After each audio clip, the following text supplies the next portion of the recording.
All right, so today is going to be a good day. Today we are examining the leftist agenda for globalized terrorism.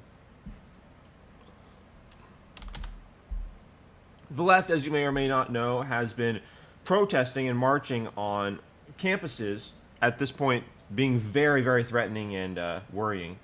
This is such a destroyed this is such a destroyed version of the left that basically everyone with a sentient brain that isn't ravaged by resentment is able to recognize it as completely unacceptable. The question is really just one of because the left is basically having a mental breakdown, a tantrum, if you will, an ideological fiesta of degeneracy. The question is really just one of, is this going to be enough to elect Trump to fix this, or are people's brains too far gone to recognize that what's going on here is messed up? At least that's the way I'm looking at this. So I'm going to show you guys several videos because this is nuts. What you're looking at here is very much like the Gestapo, but what's different is that they wear the garb of counterfeit virtue. So unlike the 1940s, let me show you guys the contrast here, but also similarities. So this is what totalitarianism and fascism looked like as it endeavored to subjugate Jewish people, but also any other people that they deemed non-Ubermensch material. But the thing is, and that specific language referencing what Hitler said, because a lot of what Hitler said was recorded, but what's eerie is that this is, now the left is doing the same thing, but it's arguably more dangerous because they're doing it under the guise of compassion. And to them, their Ubermensch, which is the English translation of like the perfect human or the Superman, you must adhere to the left-wing ideology. You must adhere to the Marxist ideology via group membership, via identity. So if you are a part of the wrong group, if you have the wrong identity, then you are automatically the other. You are automatically the wrong person. You are automatically prevented from attending classes which you are paying for. How all these people aren't immediately arrested and expelled is beyond comprehension to me, but check this out. This is a very brave young man. I like to think that I would have done the same thing had I been on the campus, but I can't say for sure. We are UCLA students. I have my ID right here. I'm being blocked off, not by the security guard, but by you two. Whoa, sorry. You three. Oh, look, they're making their burger while I'm going this way. Excuse me. Look. They're cowards. They can't look them in the eyes. And also, rather than this, right? So rather than this, they look like this. And the difference, obviously, I mean, you see women. You see that they're short. You see that they're weak. In comparison, they're physically, like they don't have a legitimate reason to believe that they should be able to prevent this guy who is in pretty good shape from going past him. So already it's a subjugation of nature, which is very interesting considering that the postmodernist ideology calls for a subjugation of nature in the image of the ideology of group membership, which then Marxism co-opted in its transposition from the 20th century to the 21st century. So already I notice there's like a big difference here, right? A big difference. You're all men. They're all, able-bodied, probably above average in terms of physical strength and capability. But here, these are below average people in terms of strength and capability. And yet they still think that they can keep him from going past. So maybe this is just, the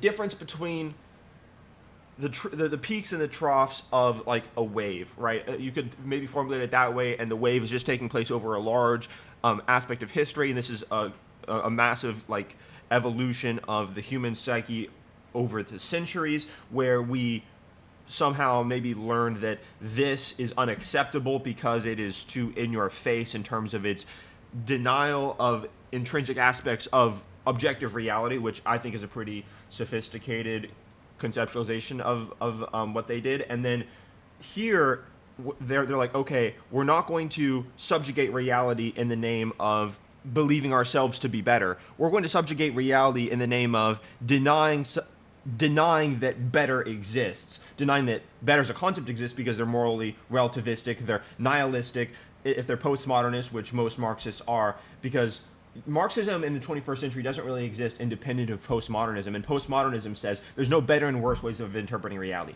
That blatantly contradicts these people's worldview, and yet what they're doing is the same thing. The subjugation attempt is the same thing. But you see, instead of being competent, they're scrawny, they're weak, they're pathetic, they're unable to engage in logic and reason, they can't debate, they have no coherent ideas. All they have is the nihilistic, resentful frameworks of Marxism. If you were to debate these people, and I would love to, come across people like this, but instead of being clad in these uniforms, which overtly states the correct identity membership, they are clad in the counterfeit virtue mechanism called the left-wing ideology, which is called Marxism. This is what they do. Everybody, look at this. Look at this. I'm a UCLA student. I deserve to go here. We pay tuition. This is our school. And they're not letting me walk in. Look, they all are cowards. These are all people. Look, I'm just going to talk about my experience as a guy here that, this is just my life experience. These people would never bother me for any reason because they understand that they're worse than me at practically everything in the world. Just by looking at them, I can tell that they're losers. These people, I've never, ever worried about people like this, like trying to do anything to me, if that makes sense. If you understand what I'm saying, maybe let me know in the comments. But here, they have actually, in alignment with left-wing ideology, they believe that their insufficiency, their weakness, their patheticness, and I'm not just talking physically, I'm actually speaking mostly in mental terms, is what gives them virtue. Because Marxism inverts the identity pyramid. It says that the more oppressed you are, the more of a good person that you are. It's very likely that these people wearing burqas are not even Muslim, but they believe that to wear the Muslim garb makes them more oppressed and therefore more of a good person, and therefore grants them more of a shield to be awful and, do what these people did. Let's finish up the video. There, I want to use that entrance. Well, I can't take it. Will you let me go in? This can be over in a second. Just let me and my friends go in to class. We're not engaging with that. Then you can move. Will you move? We're not engaging with that. Okay, we're going. We're going. I'm going in. It's actually a crystallized representation of the left here, because she said we're not going to engage in the same way that the left denounces free speech and denies free speech. They don't actually believe in free speech as a mechanism. You see how totalitarian that was? We're going to block your way. And then he makes a bunch of coherent, rational points as to why he should go in. And then they say, we don't believe in what you just did. They are confessing their totalitarianism in front of you. And they're all cowards. They're all cowards. But it's just this in the new version. It's the evolution of this. I have my hands up. I'm not hurting them. You should just push past them. I'm not hurting them. That's what they do, everybody. You guys are promoting aggression. You guys are promoting hate. We're UCLA students. We deserve to be there. Yeah, okay. Well, this didn't end here, of course, for these students or for this guy, because this obviously went viral. So this guy correctly points out that this is exactly reminiscent of 1938 Germany. Here you have a very eerie scene, a very, very eerie scene, where you have students barricaded with pieces of wood. What they're trying to accomplish is indistinguishable from madness and some sort of fever dream. At this point, they've been reduced to essentially just animalistic opposition to anything that symbolizes order and coherence, truth, morality, individualism, meritocracy, etc. This is why they are facing the police. I mean, they're not doing anything of any kind. They're not doing anything. They're not protecting anyone. They simply are there to say, I spite reality. And so the police have been instructed to drive these people off. Look, you can see onlookers. You can see onlookers. They're watching from up here. You see the same theme. These are overweight people who are losers. They have long hair, scrawny men, unimpressive, all keyboard warriors. None of them are actually physically capable.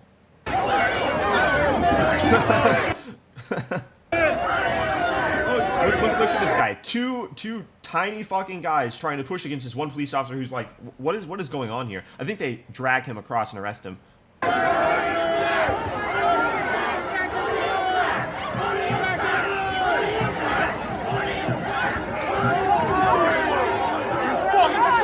at that. So the police officer just hits him with the shield, and then he disengages. So the fact that there are so many leftists, so many people infected, and they don't know why they're there. They don't understand the ideology or its nuances. They haven't read Marx. They haven't read religious scriptures of radical Islam.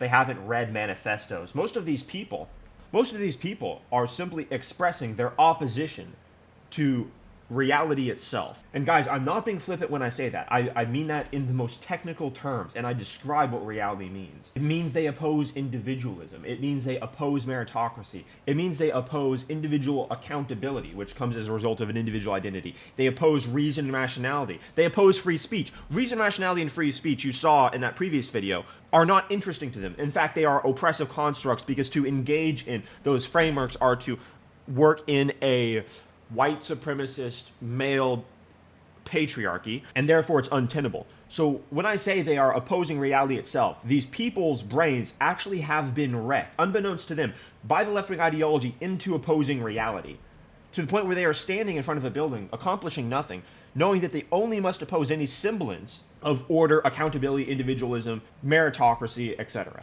Now, despite these students' obvious weakness and physical deformities, I understand why people are scared, why they're worried, because the campuses are getting destroyed. I'm going to show you this video here of the campuses getting destroyed. There's violence, and really what's worrying, I should say, isn't that these people are threatening like these are threatening.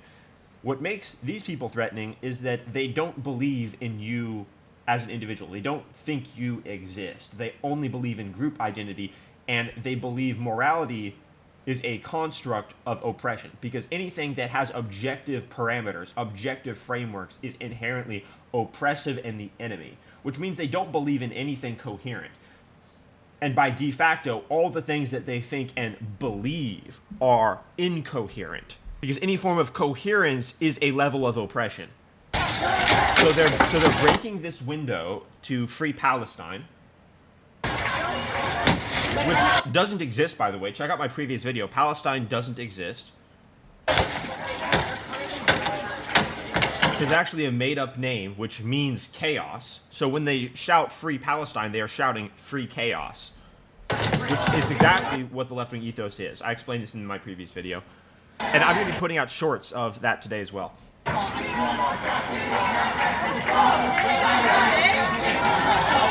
is scary. This is scary.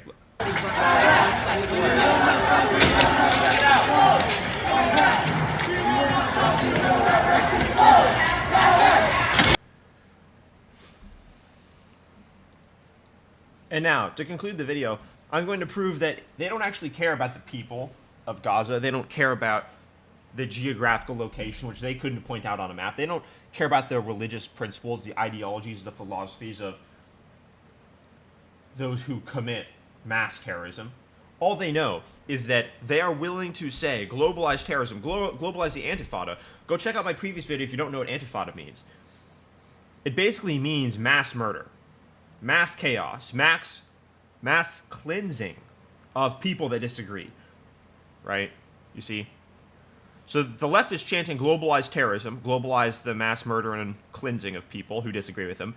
This is currently the position of the left. And here, they admit their goals. America is responsible for the oppression and exploitation of humanity. So you see how they invert truth. This is eerie. You know, this is sort of thing you would expect to see in a Hunger Games movie or an Orwellian novel. But this is reality. You have leftists saying, as their position is to globalize terrorism, globalize Antifada, they are saying we must oppose those who oppress humanity, while their goal is to literally kill humanity. America is the biggest racist settler colony on the planet Earth. They are responsible for the suffering of African people everywhere. And when we So you see the pandering to the ideological identities of Marxism.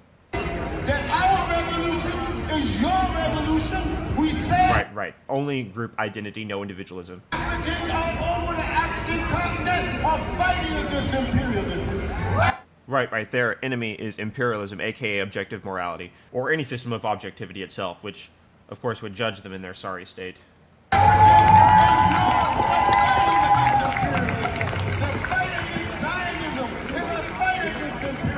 Right, Zionism, objective morality. The fight for our rights in this land is a fight against imperialism.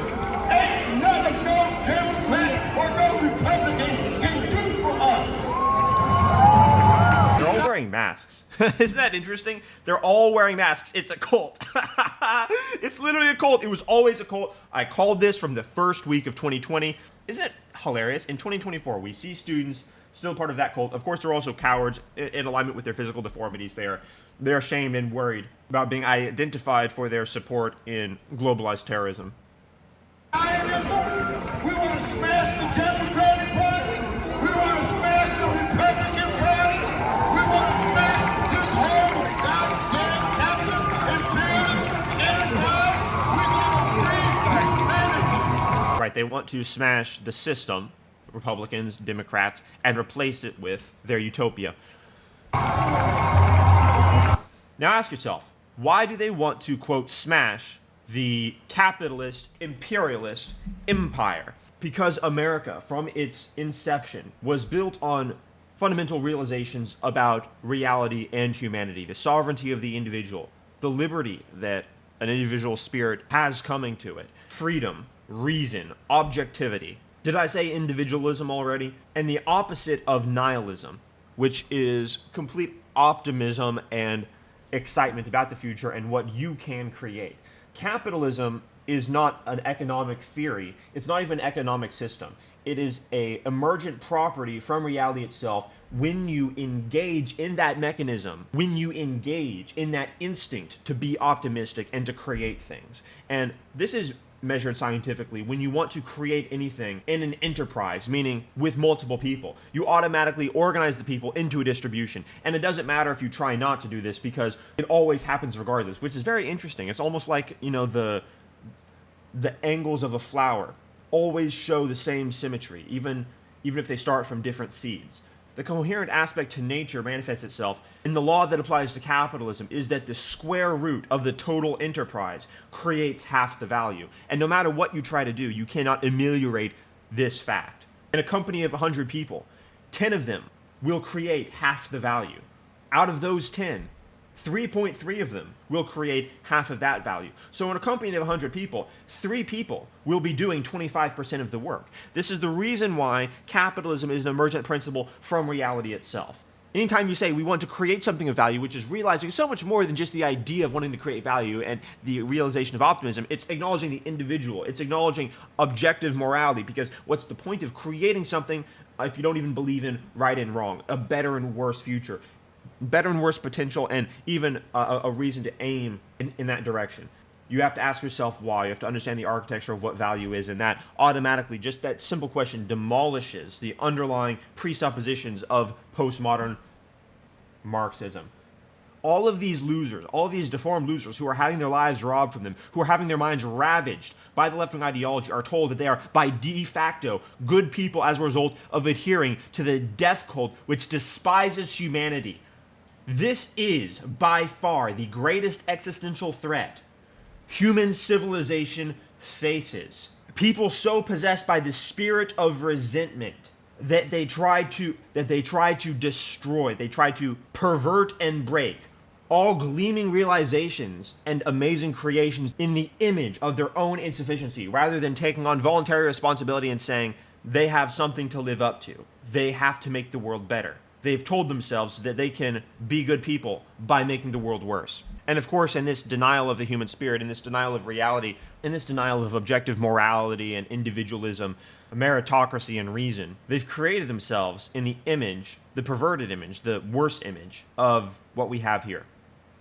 Every single person that has to live in objective reality will have to oppose these people, and we're headed towards some sort of cataclysmic event, I'm being honest. And I think that we're seeing, the emerging pains of it here, where this is a very 1936, 1935-esque time, maybe even 1938.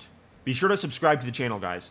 I will continue to analyze the connection this has with Islam, as well as the connection this has with other ideologies, and continue to inoculate people against it, because this, again, is the greatest threat humanity is facing.